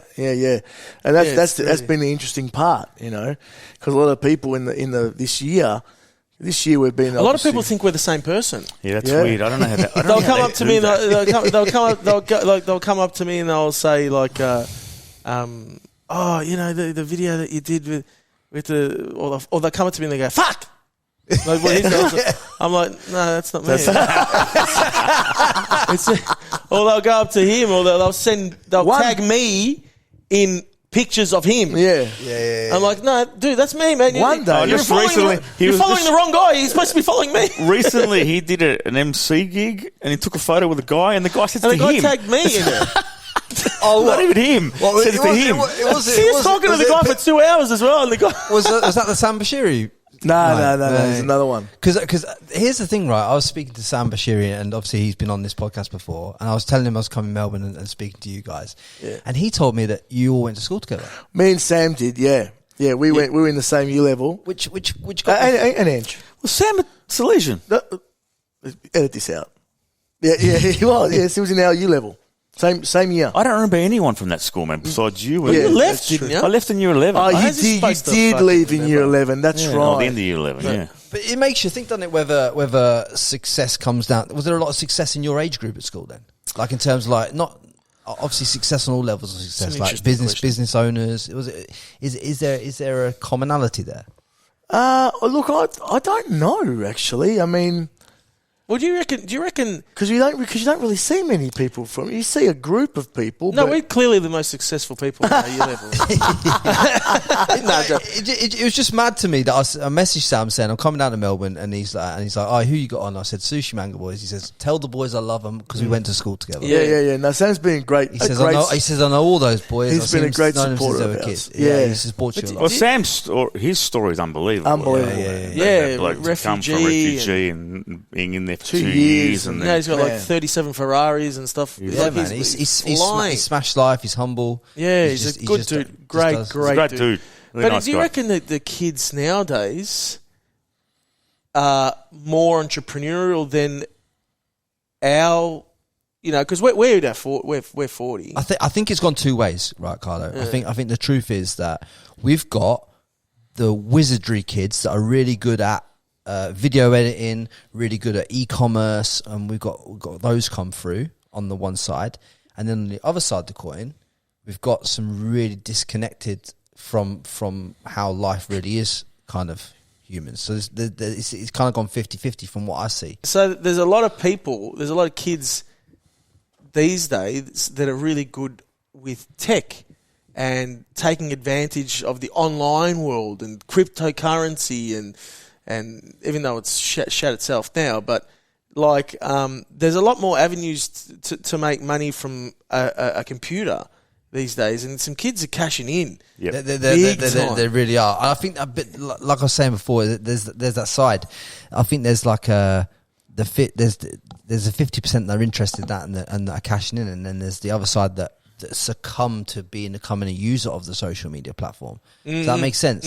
So I know this kid called Lester Javaloni, who's been on this podcast. What's his name? Lester Javaloni. Javalona. Did you say Javaloni? Oh, he's a Javaloni. Lester. So I don't want to laugh at his name. Lester Javaloni. I thought it said Javaloni. Javalona.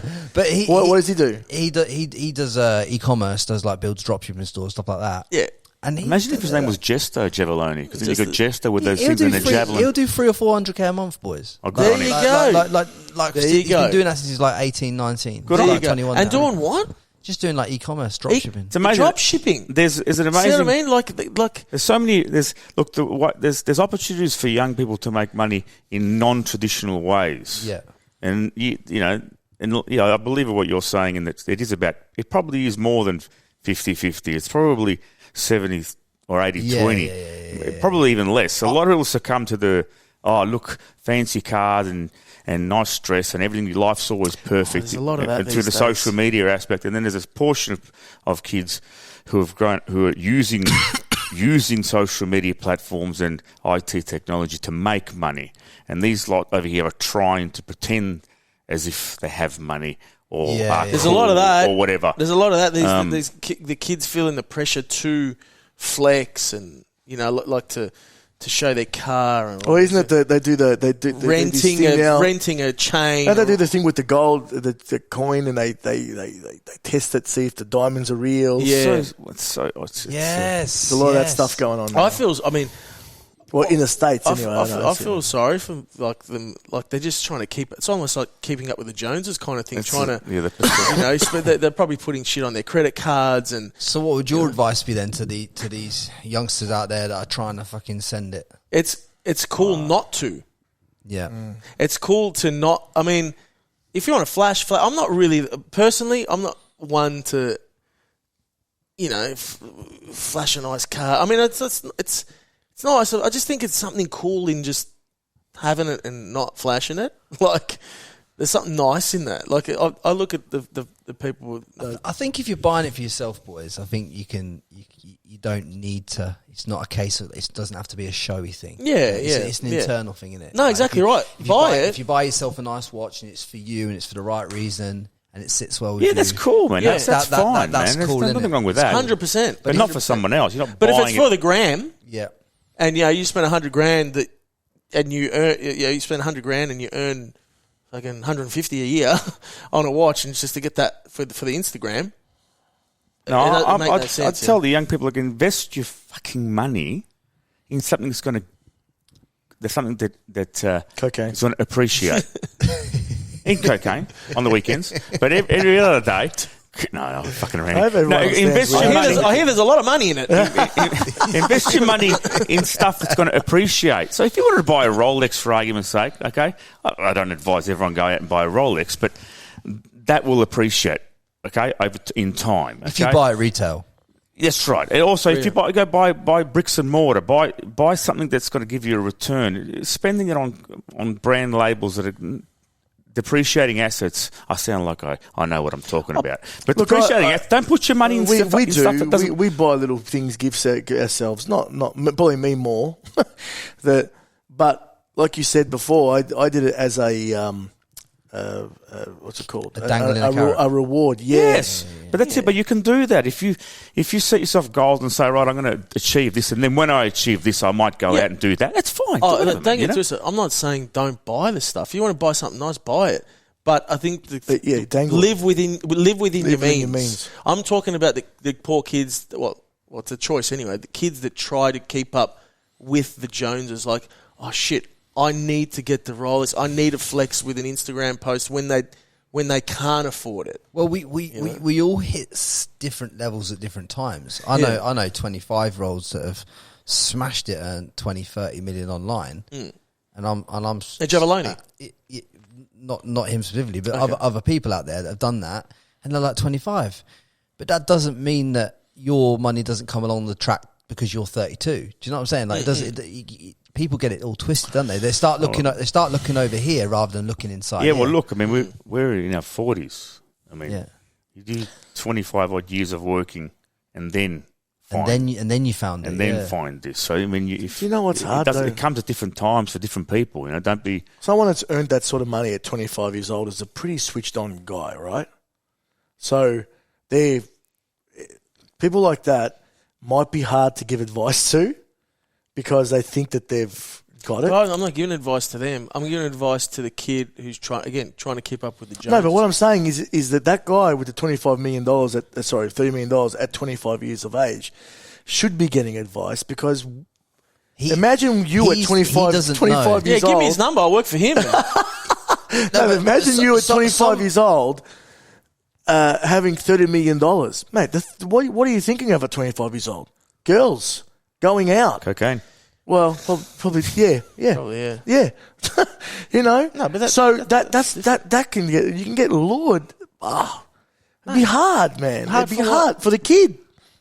I'm not to get sucked in. I think you're not talking about those people. You're talking about that kid who's not in his means. The $25 million, $30 million kid, go and buy a watch because he can earn it. He can live within his means. I think there's another caveat to this, lads, where a lot of people don't see that when you come up and you earn that kind of money before you're 30, there's some emotional and mental maturity that you might be missing. Because I think you only get that in your 30s. Do you know what I mean?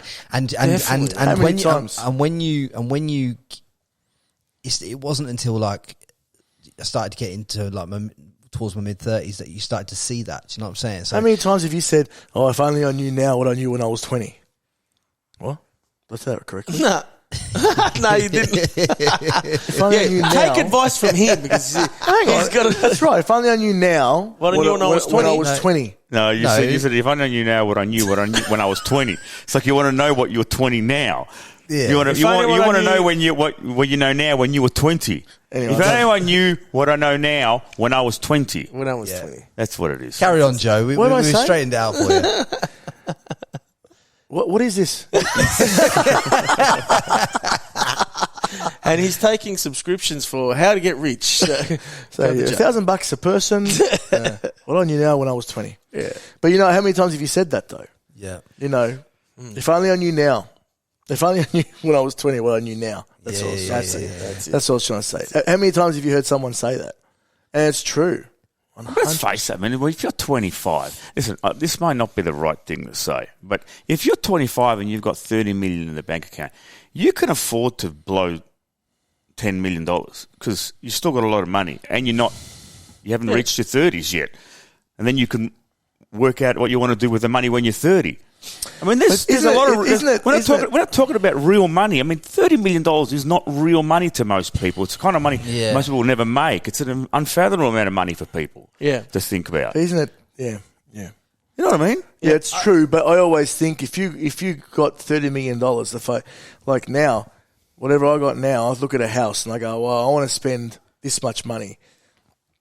But if I make more money, then I go, well, okay, now I can spend this much money. Yeah, yeah. And You just adjust your so when you're spending. spending at $30 million, you're going to go, I want a house. Well, I'm going to go spend $15 million, for that house. Even the round of drinks that you buy is bigger when you earn more money. Like when you're 18, 19 and you go and like you're the first one up and you go, oh, what's everyone having a bourbon? All right, fucking fucking 10 cunts here. I got a fucking one. But then, when you got money, you're like, you guys want a boorbon? Well, you want two? You want a shot as well? Yeah. Okay, I'll get we get a bottle. We get a bottle. 2 bourbons each and a shot. No, we'll get a booth. And we'll get a booth. We'll get a booth now. Yeah. We'll get a booth, yeah. You know what I mean? It's just for 3 bourbons. You just adjust. You get more money. You end up spending more, man. Yeah. That is the cardinal sin though. Is that life creep? You let your lifestyle creep up on whatever you're earning. I think that's what's going on a lot in society right now. Is the fact of people. Let's face it. If someone's earning 200-300k a year in a job, which some people are in this country, even if they're earning like 100k in England, £100,000. If you go and adjust your lifestyle to spending £100,000, you kind of miss the whole point. Absolutely, you have. There's got to be a period of time where you still live the same lifestyle, even if you're making the extra money. Yes. So you accumulate enough money to then be able to spend it on things that aren't going to affect you getting where you want to go. So what other assets? That makes any sense. What other assets outside of comedy do you guys have? Property. Yeah, I've got another business. So you got another business, Carlo. I do. And how many properties do you have as well? 3. 3 properties and another business. And what about you, Joe? I got 1 property. 1 property, yeah. And my donuts. Yeah. And Andrew, I presume... 78 properties. Seriously? No. Only on the first day. I'm lying. No, it'll be about 8 or 9. Yeah. Yeah. So what I'm saying, the reason I'm asking you is because obviously you got a fallback position to this as well. Like, you know what I mean? So you've built assets to allow yourself the time to do the comedy as well. Yeah. Yeah. To a certain point. Yep. Yeah. There is a fallback somewhat. Yeah, but I mean, I don't really... Not that you're thinking about leaning on it, but I just think it does help knowing. I mean, I was mortgage free when I was 30, right?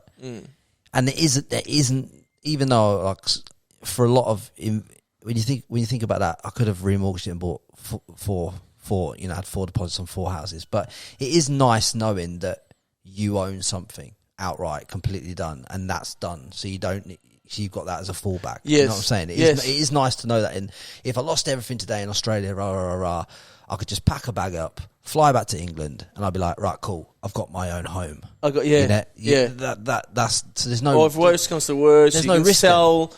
Yeah, you can sell it. You got options. Yeah, it basically means because I've worked so hard, I put myself in a no risk position, which you boys are potentially in the same. There's rarely a time when you're in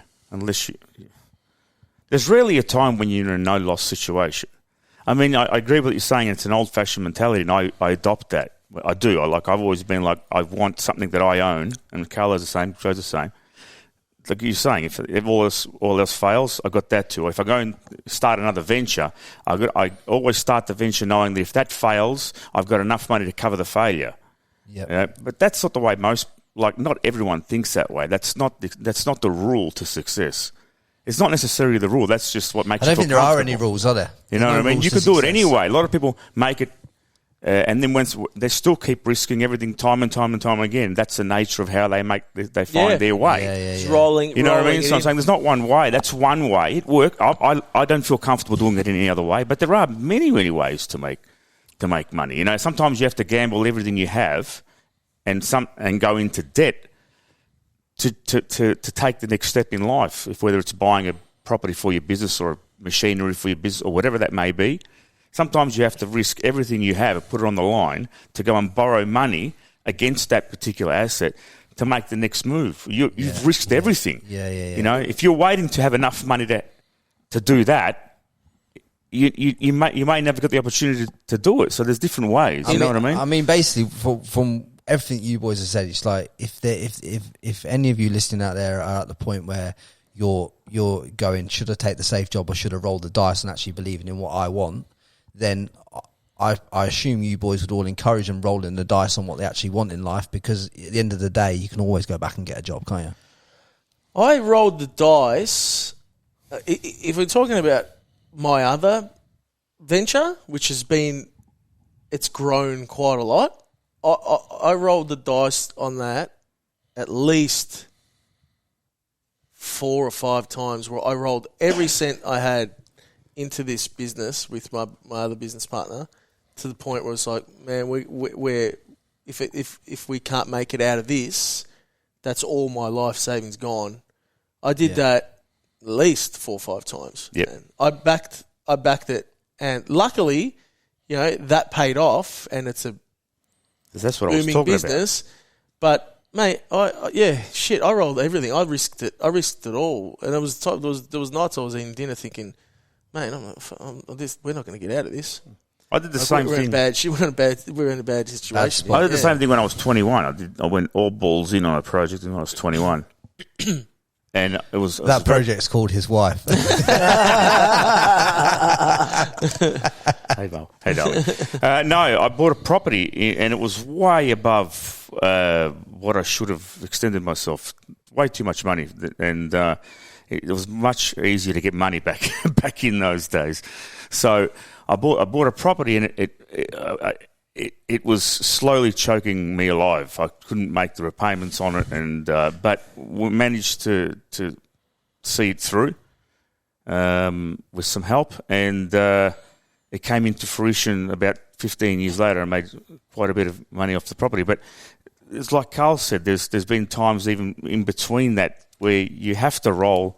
Sometimes you have to roll everything you've got into something, have an opportunity to then have the security later to do something else. It's very hard to make something from nothing without risking it ever. It's really hard. If you want to grow, if you want to get to, like, again, with the other business, like we grew from, a smaller size business to mid to veering on large business. How many people do you employ now? That business has about, all up, including like subcontractors and stuff like that, about 250, 300. Wow. Yeah. So but it's like it's a business that's it's got a lot. It's got a little moving parts, and it's Let me ask you a question then. Has being this comedy guy over here ever affected your business? Fucking oath. Yeah, it did, man, and that's why. I mean, again, I'm not the face of it anymore. I've moved out of that space, and I'm full time into sushi. I just I own a portion of that business, but it did. It got like, when I was burning the candle at both ends, I would be like, people would come in to try and do business with us, and we'd be having meetings, and they'd be like, hey, saw your last video. Huh? It's a fucking crack up, man. I'm trying to be this like stern CEO, and it's like, yeah, then I'd turn into this clown again. I'd be like, fuck, what's going on? Like, I had to really sort of juggle with He ends up being on stage. He ends up doing the stern CEO bit. It was hard, man. It was hard for a bit there. It was really like. But that's a phenomenal business you built with 200 or 300 people employed. Yeah. It's fairly good. It's good business. It's good business. Look, I got my hat off to my my business partner in that business. He's fantastic, and we've got some right people running it now, and it's once you get the right people on the bus, and it just runs it for you. But it was a bit difficult. He was burning the candle at both ends at one stage. Pretty bad, and it was like a double life. I used to say to him, "You're living a double life." It was. I felt you can't do this anymore. You can't be selling out an arena and then doing a Zoom meeting the next day. It's just not. It just wasn't. It was getting to, like, anyone I'd go into a meeting with would recognise me, and it was just like I'm no good as it. I was like, I'll remove myself from the customers, and I'll remove myself. Then I had to remove myself from emails. I was like, even sending it, they'd see my name, and they go, "Is that the guy?" You know, it got Yeah. really, really tricky at that point. So I was just like, look, I've got to. It's just all been a natural progression to you boys at the end of the day. Yeah. It's just all been a natural progression. So the beginning was organic, and then like I said, he and was the first. but I'm the different to the guys. I was always working for someone and working in different businesses. So I never really had. They're talking about putting it all in and risking it all. Like the only risk that I had was that if it didn't work, I'd go get another job. You know Well, what I mean? he was the typical like. This was it. This is crunch time for my brother. Like my brother wanted to be an entertainer. He wanted, he wanted to be. Yeah. This is the life he wanted. But You know? in saying so the other side of it is, but when you say you risk it all, yeah, you risk it all. The other flip side of it is you got to work your fucking ass off. With everything, man. Yeah. That's it. Yeah. That's it. That's just the plain and simple. When someone says, "How long does it take to build this Sooshi Mango?" or "How long does it take to build it?" I'm like, honestly, you got to do videos. You got to do it every week. You got to constantly post, constantly put stuff out on all different types of platforms. I'm moving this, I'm moving that. It never stops. It never ends. It's going to take 4 or 5 years. If you're talking about Sooshi Mango risk, my brother risked the most. Me? Yeah, because again, when you talk about fallback, I had I had a fallback. You know, Andrew had a fallback. My brother didn't have. His fallback was to get another job, right? Another job. So he risked the most, and he had the most on the line. This was like, hey, this is my path. If this doesn't work, I'm either going to go have a crack at another business or a business of my own, or I'm going to go work for someone. So my brother, when it comes to Sooshi Mango, he put up the most risk, and that's why when it started bearing fruit, he was the first one out, and rightly so, you know. And what's the goals for this year coming, lads, in 2023? I mean, you must have some... Massive shipment of cocaine coming through. No, off the cocaine. No. I tell you what, you boys have solidly demonetized this video on YouTube. Because did you get because drug mentions, they just demonetize the video. Just bleep them. Bleep them out. Fuck it. Fuck it. So we'll pay you the difference, I guess. I don't know. There's heaps of stuff You happening. know, there's a lot happening next year. So much, man. There's so much great stuff, and it's just like one of those. It's that thing that we don't know what else. The most exciting part about this venture that we're on, or as Andrew loves the term, Don't say the it, journey please. that we're journey on. is a wanker word. The journey. I'm on my journey. #journey. But it is somewhat of a journey, adventure, whatever you want to call it. Right? Is that we know what's happening, but it's the unknown, which is a really good thing. Yeah. It's that random email that comes through and you're like, oh, fuck. Because that's what happened with the arenas. You know, we got approached by TEG Dainty. So Paul Dainty is one of the biggest promoters in Australia. And we got an email one day. That was through manifestation. You boys smashed it with the podcast as well, because obviously you got signed by Spotify. Podcast's been good. Signed by Spotify. Signed by Spotify. So what we got planned? We got that, which we're in I think it's a 3-year deal with them. How did that come about? Just randomly? Well, Carl's always pushed the podcast for many years. Carlo's pushed it for many years. But then lockdown, we couldn't do nothing else. So we started the podcast. I wanted to do it for a long time. Did you start it, or did you get paid to start it? No, We started it. Yeah, we started. we started it, and we dropped the teaser on Spotify and whatever. And the video that we got, it shot to #1. So our podcast went to #1. We hadn't had an episode on there yet. Yeah, I was like looking at you I was going, fucking teach me what you did there. Yeah. So immediately Spotify were like, who are these guys? And then we did 11. We had recorded a couple of episodes. Did 11 in our first season. 11. And then Spotify came and said, No, it wasn't. But it was before that. We did. So we had recorded. Oh, that's right. So yes. what happened was we had recorded about 3 or 4, right? And You hadn't posted any. I hadn't posted any, but we had posted the video, Yeah. the little teaser clip, and then the guy who does our production, he says, "Hey, listen, Spotify want to sign you, want to talk about bringing you over as exclusive to Spotify." And we're like, "Well, we've already started. We've already we released I think two episodes, and we're like, they're like, oh, that's cool. You know, they want to start talking and do this season, and next season we'll talk. So we did 11 episodes, and then we started talking, and we come to a figure that we're happy with, and they're like, yeah, cool, come along, and we just deleted everything off Apple and YouTube, and it's exclusive with Spotify. We've got a 2-year deal with them, and we're the only Australian. I think we're the only Australian podcast that's got video. Not second. anymore. We were. We were at one stage. We were the first podcast to have video outside of Joe Rogan. So it was us and Joe. So obviously I'm an independent, and I can put videos on Spotify. Yes, but I just when I you put video?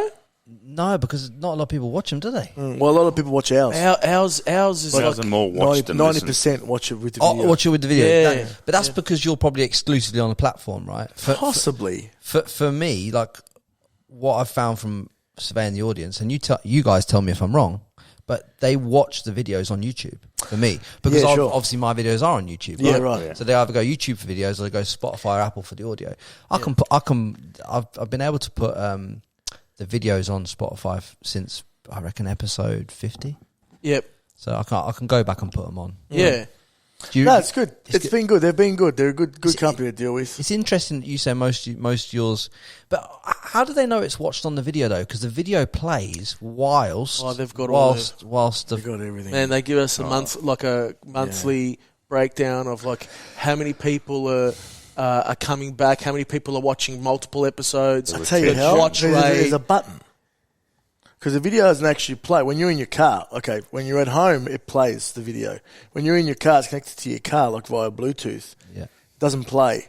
And then you can press in car, and then the video comes up. Interesting. Yeah. I like it. I have to get onto it, boys. I have to get onto it. That's a blind spot. man. So we got that movie. We're writing our own movie, which started last Monday, and we got the wine, and we're actually going to open up a restaurant. We're going to start a restaurant. I think that restaurant's going to smash it. Yeah, we've gone in with some heavy hitters in terms of the restaurant game. We're not running the restaurant. We're not running the restaurant. So everyone, again, it's going to be the Johnny. I don't think we've actually said that. No, podcast. It's Just exclusive drop. But I don't care because it's actually happening, and we've got the designs of the place. And so, is this going to be Central Melbourne? Yeah. Yeah, we can't say. I'm not going to tell you where.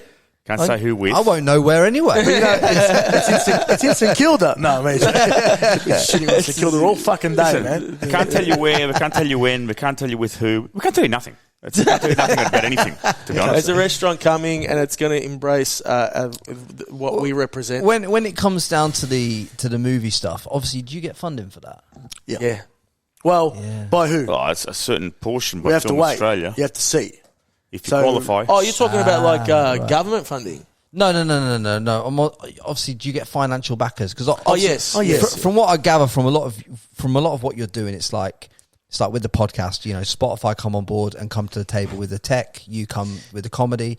It's like with this movie, someone comes along with the money. You come along with the branding. But that only happened because of. So we were going to do the movie independently ourselves, and then we've teamed up with someone else, and now we're still going to find the money. So we were either going to put some up ourselves, and then we're going to get friends to put up as well.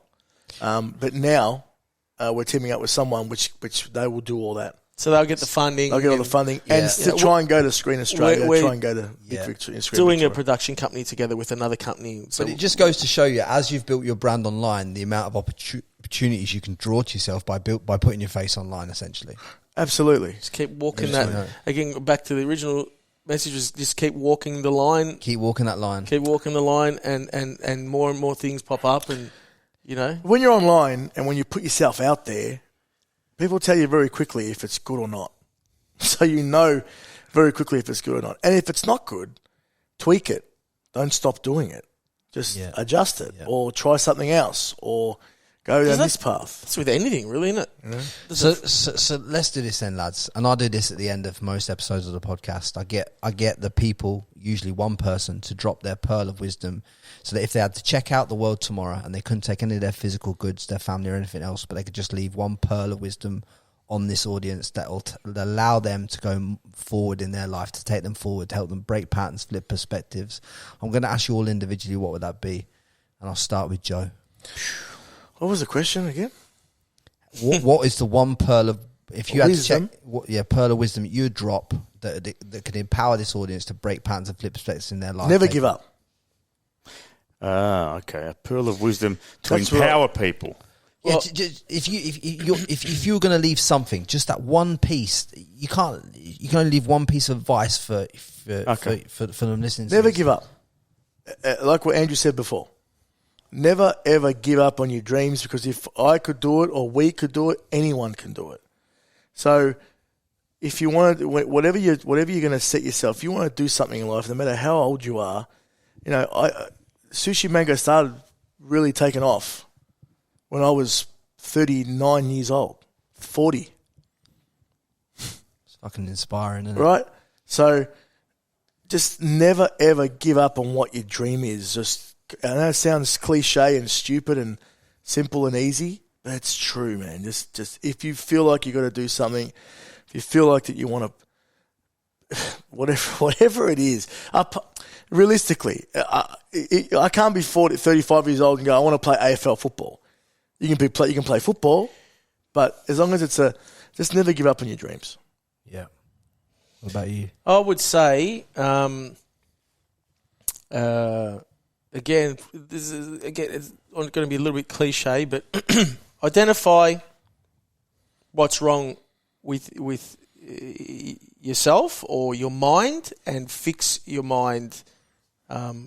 Work on your mind to be able to believe without knowing how you're going to get there. Yes. Learn that intuition. Mm-hmm. That intuition is, and belief without knowing, exactly how you're going to get there to that point. There's going to be steps, and plan it, but just believe and know that you're going to get there. You know what I mean? Like visualize that you're going to get to that place, and don't worry about how, or in the long term. Just know that you're going to get there, and continue to do something every day to make sure that you're on your way there. Mm-hmm. Yeah. And the final one. Oh, look, there's a couple. One I like is a Jordan Peterson quote. He says, "Never underestimate the hole your absence will leave." All right, so I think there's a lot in that. It goes more to what Joe said there. It's not just your family will miss you. If you leave a position, whatever position it is, you're probably letting someone else down. You know what I mean? So see your responsibilities through. But also, probably most importantly, the next thing I want to say is, like, all your failures, right? Everything you fail at don't consider them failures. Consider them like an apprenticeship for what you're about to do. You know what I mean? Because you got to fall over a stack of times before you figure out what you got to do. So just never give up. What Carl said, and I think that's a nice little way to motivate everyone to just stay humble, stay happy, and keep pushing. No matter what. And it's going to be okay. Like I've learned it's going to be okay. That's what I've learned. You'll figure it. I've learned that everything's going to be okay. We talk about stuff sometimes, and we argue, because we want the best for each other, we want the best for the brand. And I always feel like it's going to be okay. Whatever's supposed to happen will happen, as long as you're not sitting on the couch at home eating nachos in your jocks, right? But true, man. It's going to be okay. If that's your YouTube channel where you go live 24 hours a day sitting there eating nachos, then there's people doing that. But, Yeah, 100%. but it's going to be like, I don't know. I've had sometimes anxiety of things, and you get things playing in your head, and I've just learned that everything's going to be okay as long as you're not terminally ill.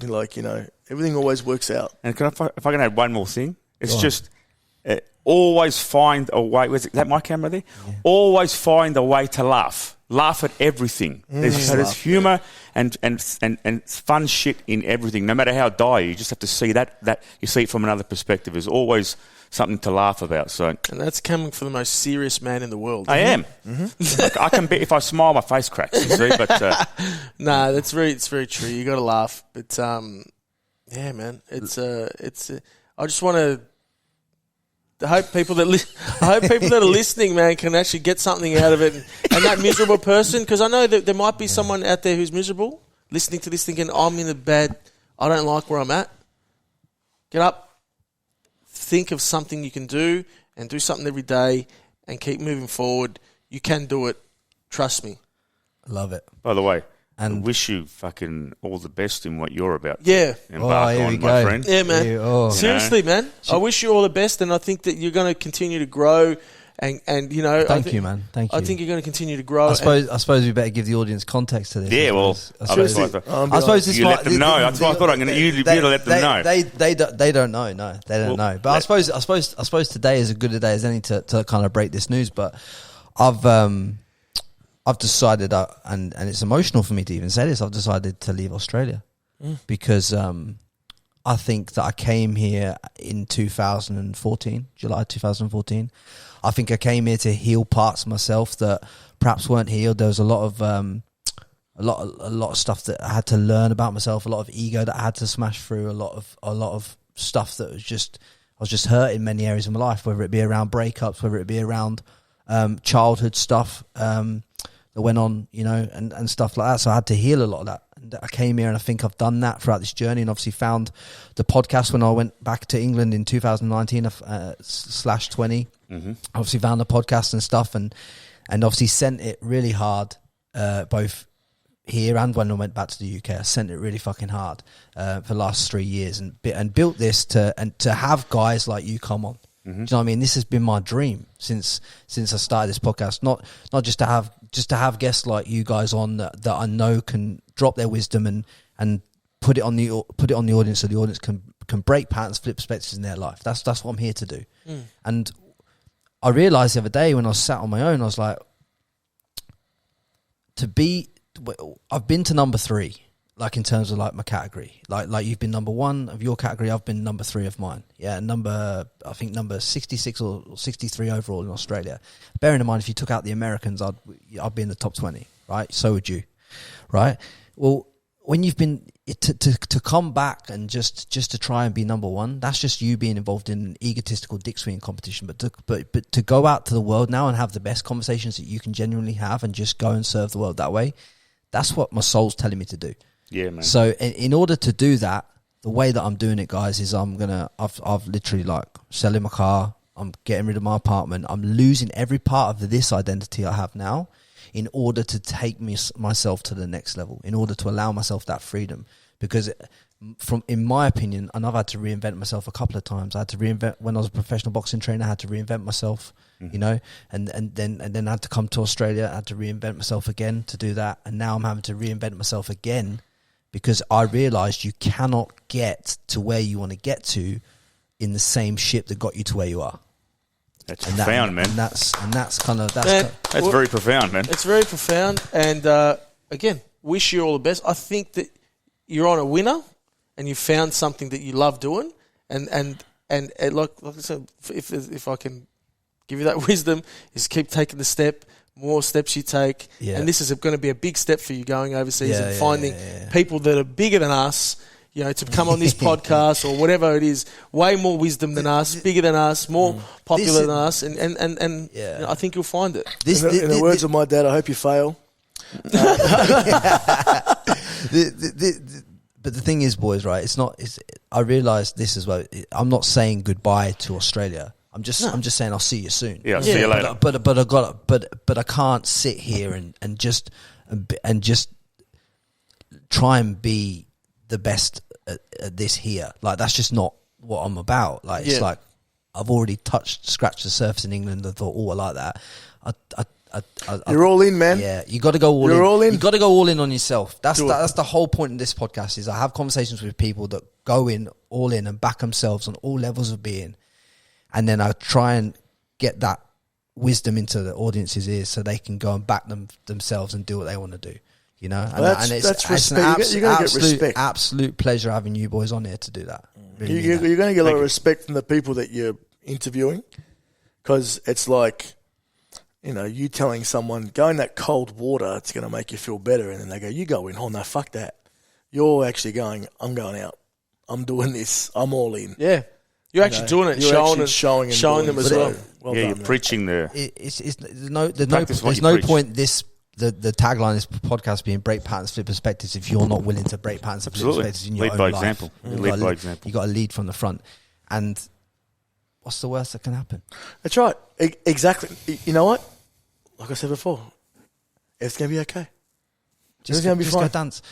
What's the worst thing that can happen? You're going to go back to England. You're going to come back to Australia. Look, what's the worst thing that's going to happen? Actually, nothing. You need to go and be, if you want to. You got to put yourself in what I call the circle of influence. In terms of like, if you want to get Stormzy on the podcast, you got to be in Stormzy. You got Stormzy in it. Yeah, you got to go. Stormzy? You got to be in Stop London. it, Stormzy. They don't know Stormzy. Stop it, Stormzy? Stormzy. I know Stormzy. Is the weather changing? Stormzy's The clouds are coming. No. Man, shut up. See what I did there? Yeah. What's Stormzy? But you know what I mean though. If you want to get Now, what's Stormzy? He's a rapper, shut He's it. a rapper, bro. Oh. He's a rapper. If you want to get certain type of levels of guests on, you Oh, get. so off. Sorry, go Do you ahead. know what I mean? If you want to get certain guests on, you got to be in certain countries, and you got to be there to do it. So I thought, roll the dice.